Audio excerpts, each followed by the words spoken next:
with Shane Van Gisbergen, driver of the number 97 Colleague Racing Chevrolet. If you have a question for Shane, please raise your hand and we will get a wireless microphone over to you. We'll start right up here with Cameron.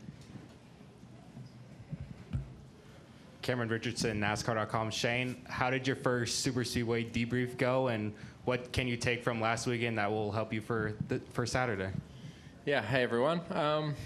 It was pretty full-on weekend for me. I learnt a lot. I got involved in 7 crashes, and only 1 was my fault, really. But yeah, I tried to analyze everyone, and all the 6 that I got involved in, I couldn't figure out a way I could have done things different.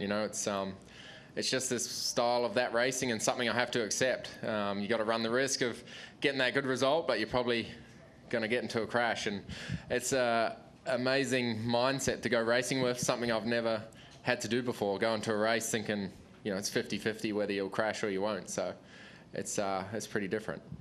We'll go up here to Jordan Bianchi.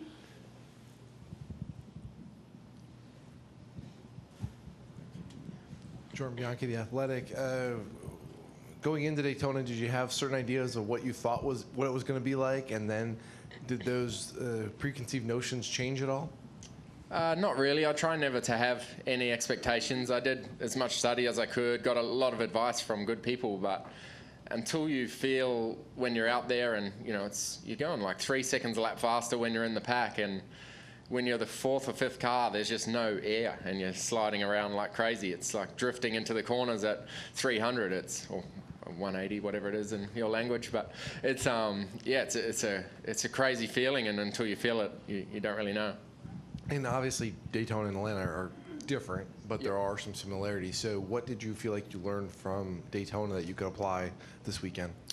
Just knowing how to place the car to get air on it, to change the balance and grip, and how to stay in line, and then learning the proximity of the car to the wall on the right side. It took me a while to know where the right side of the car was, just learning the width of the car. I hadn't really driven around people. We did some single file stuff in practice, but no double file. So I was always a bit given a little bit too much space than I should have early on. And that cost me at the start. I was following AJ, my teammate, and I just kept pulling out a line, which sent us backwards. So I got better at that, but at the end, my car was a bit too beat up to do much with it.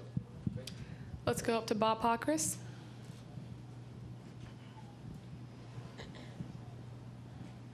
Bob Pockris, Fox Sports F2. First off, so was last weekend fun?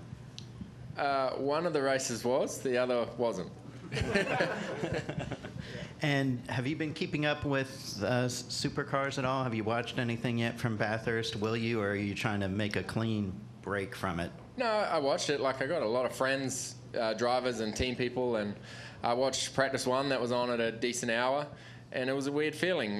It's been 17 years of driving out pit lane with all those people. So, yeah, it was a shame to miss it. But I guess, I had fun. I feel like I belong here. I feel like I've definitely done the right thing for my career and racing enjoyment. So I'm not missing it, I don't feel like. Let's go to Kelly Crandall and then Dustin Long. Kelly Crandall, Racer.com. Shane, it's a small sample size, but between Daytona last weekend and then the events you ran last year, you were also a spectator some weekends last year. What's been the takeaway so far of just the atmosphere in the garages and being here in NASCAR, and maybe I'm hoping you have felt welcome in the garages. Yeah, it's been awesome. All the teams are awesome. The people and the fans as well are really cool. It's been great to see that response, but yeah, this style of weekend is different. I never really go to a track on a Friday morning, qualify, and then race tomorrow and home that night. Normally our weeks have been 5 or 6 days, so it's a big change for me doing these short weekends. But it's pretty cool. I like the routine of it. We got home Monday, 2 days at home, and 3 days, and then come to a race again. It's a cool routine to be part of, and hopefully I feel like that in 30 weeks from now. Go ahead. Let me follow up on that, because it's short weekends, but as you said, it's going to be a longer year than I believe you've done with racing, a longer season.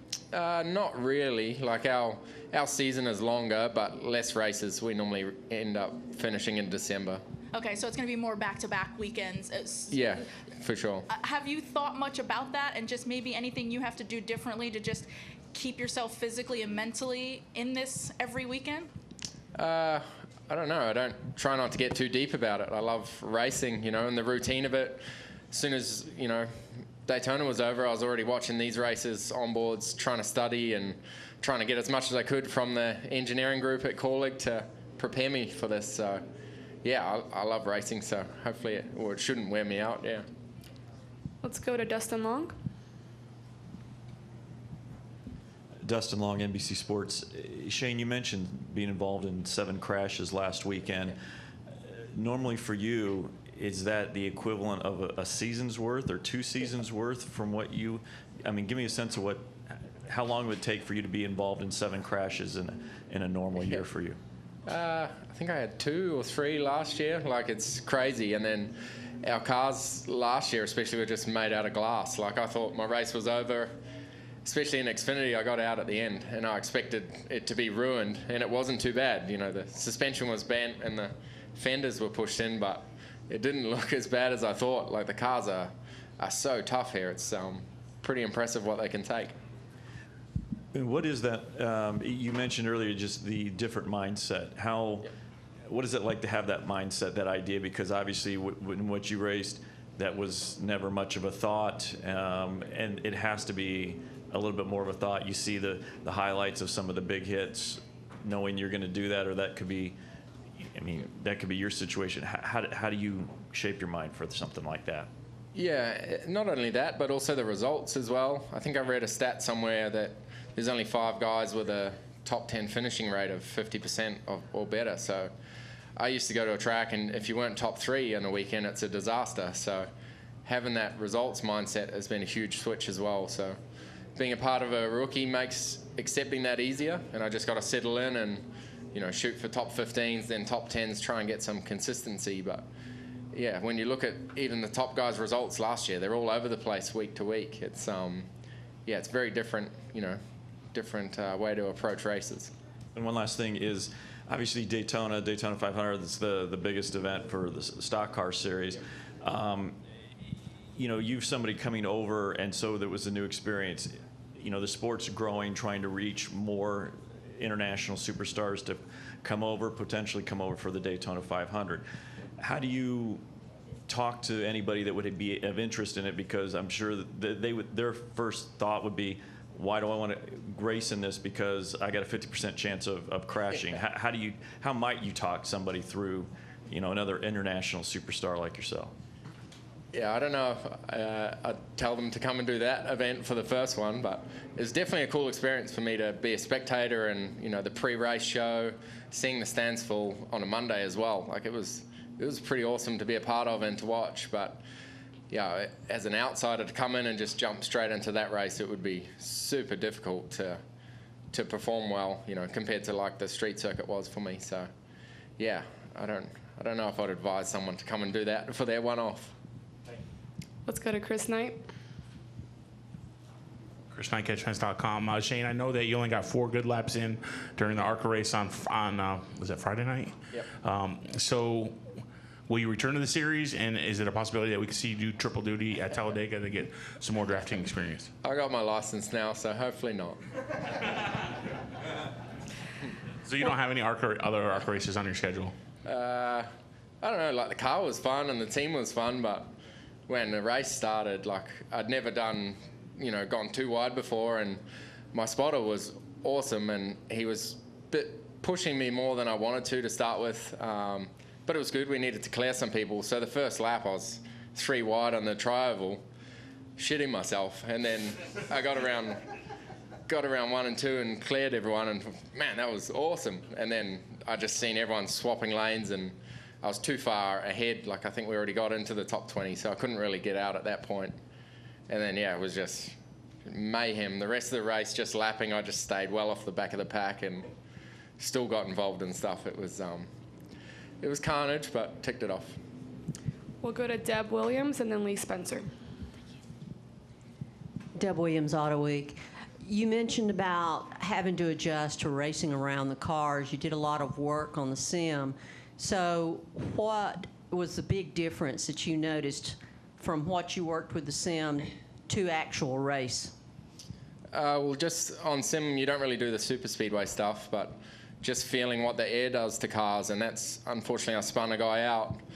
He was passing me at a speed, and I went to slot in line, and I didn't realize how much the side draft would slow him up. So, like, he was passing me pretty quick, and as soon as I got beside him, it was like he let off the throttle, and I just got his rear bumper. Like, that kind of stuff you don't learn until you feel it. So, unfortunately, it was at his expense, but now I kind of know what things do. But it's crazy at this speed how much the air affects the car. So I'm sure it's going to be like that here tenfold, into a corner with more radius. Yeah.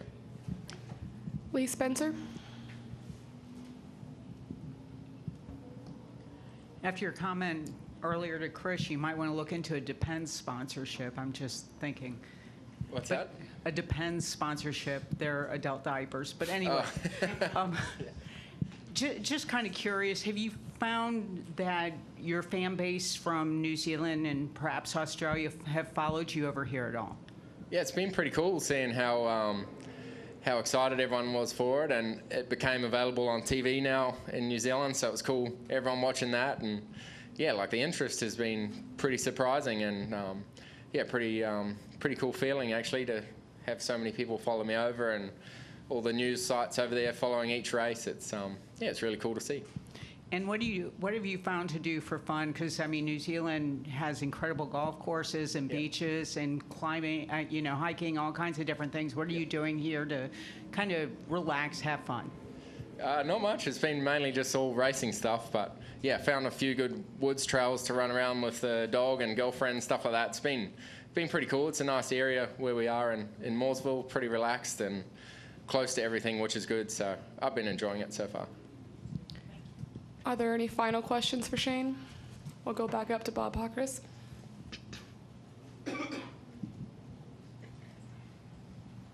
I know you did the one race at IRP, but was that the most racing you'd ever done at night? And was that any different for you?